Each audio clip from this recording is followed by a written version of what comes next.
Hello, welcome to 10 at 10. My name is Michael Ramage. I'm the director of the Cyber Education Research Center at Murray State University, and welcome back to 10 at 10. 10 at 10 is brought to you through a partnership between Murray State University, Grow West, the Technology Council of West Kentucky, KY Innovation, and our local partner, Sprocket Innovation in Paducah, and the Kentucky Innovation Station in Madisonville. Today is episode 159, and we started a couple of weeks ago talking about some basic things that we can do to keep our business safe in cyberspace. And I told you that we were going to continue that today. And I actually am going to take an audible, and we're going to talk about cyber insurance today. We're going to talk about it for a couple of reasons. First of all, I've had some questions about cyber insurance of late, and I promised some folks that I would talk about it on here. So we're going to cover this today. And it's specifically the number of ransomware attacks continue to increase. Actually, we'll probably share this next week on when we recap some news. But public sector ransomware attacks are up 40% in the third quarter. We're seeing more and more attacks. We're seeing more and more ransom. We're even seeing hackers going after patients in healthcare sector. We're seeing all sorts of crazy things going on. And cyber insurance is becoming more and more important. It's been important. Frankly, if you don't have it, you need it. But the problem with cyber insurance is that because attacks are going up, the cost of cyber insurance is going up. Why is it going up? It's going up because there's an increase in ransomware attacks. There's an increase in data breaches. There are more people using the internet. There are more cyber regulations. There are things that are going on that are causing attacks to increase, which in turn is causing our rates to increase. And there was an article that I alluded to last week that I didn't get to, and I want to get to it this week. But it is ways in which you can lower your cyber insurance premiums. Pretty straightforward. What do we need? What can we do? How can we lower our price? Because I won't say that it's out of control, but it's certainly going up. And let me add, it's going up because it's being used. The idea of insurance is that there's a pool of money that's being paid in premiums, and that pool is what is being used to pay for the insurance or to pay for the claims. So claims are going up, ransomware attack, the dollar amounts are going up. So premiums have to go up. That's the way that it has to work. So let's talk a little bit about today, ways that we can lower our premium. So there's 10 things I'm going to run through. And just let me stop before I start these. As I go through there, if any of these you have questions about, let me know. I'm happy to dive into this on a one-on-one basis, connect you with industry experts, private sector folks that can help you implement some of these things, insurance providers that can help talk you through these things.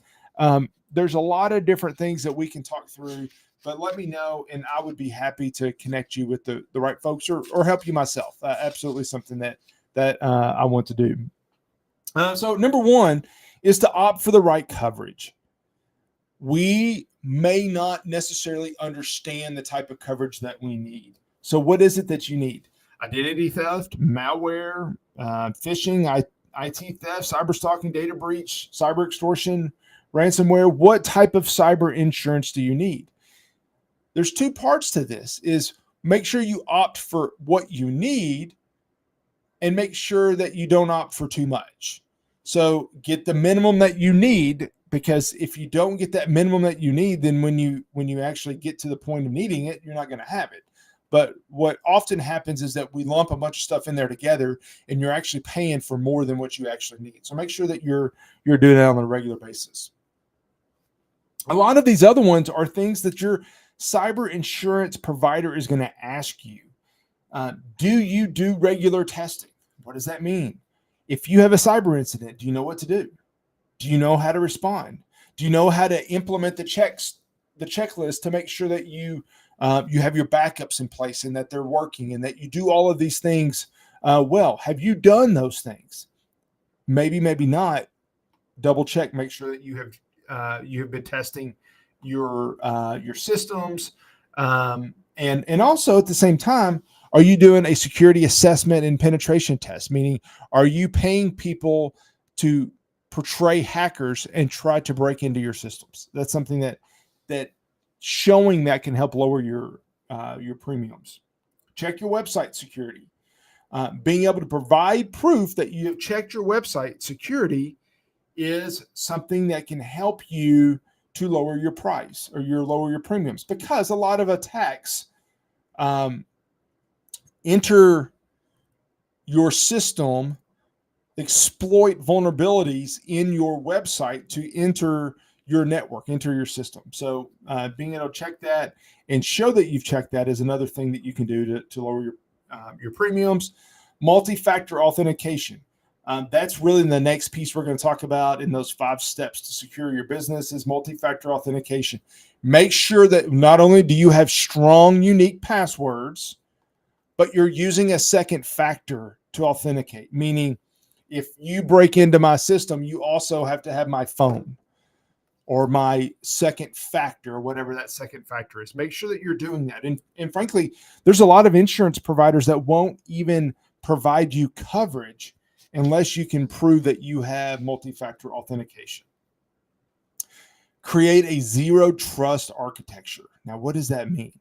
Zero trust means that to move from one portion of your network to another, it requires authentication, meaning that once you're inside the building, once you're inside the network, that you can't go everywhere in the network just because you're in.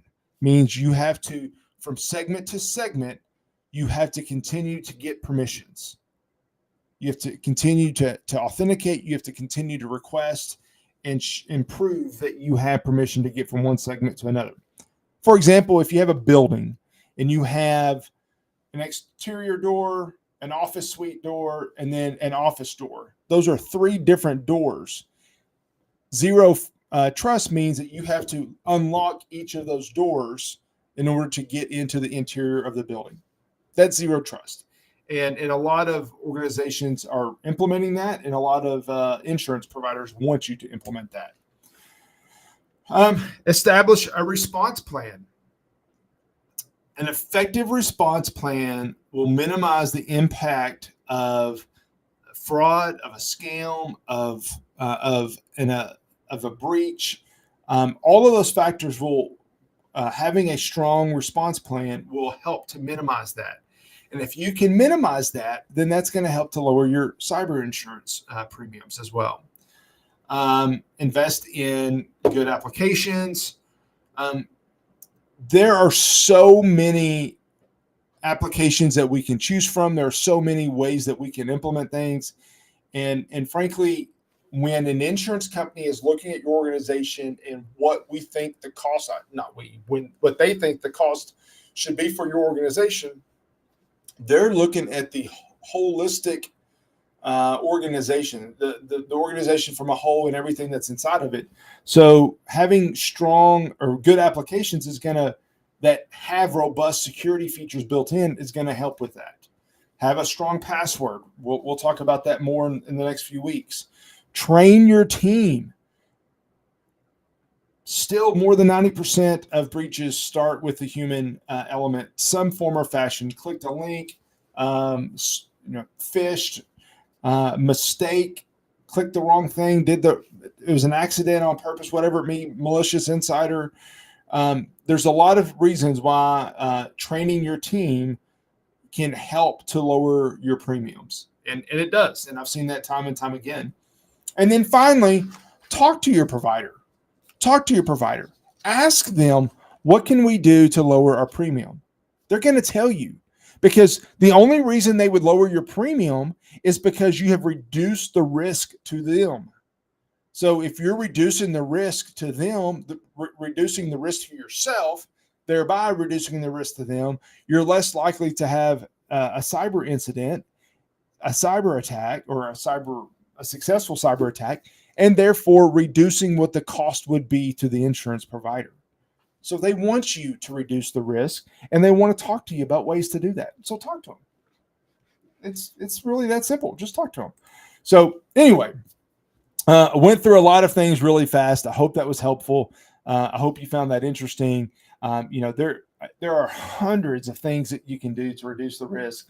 Those 10 things can absolutely help. And we'll talk through more things over the next few weeks, month as well, that you can do to help lower the risk and reduce your insurance premiums. Anyway, if you have questions on any of this, please don't hesitate to let me know. I would be happy to answer your questions, happy to talk through some of these issues and connect you with those industry managed service providers, security consultants that can help you implement some of these things as well. Thank you very much for watching, and I'll see you next week back here on 10 at 10.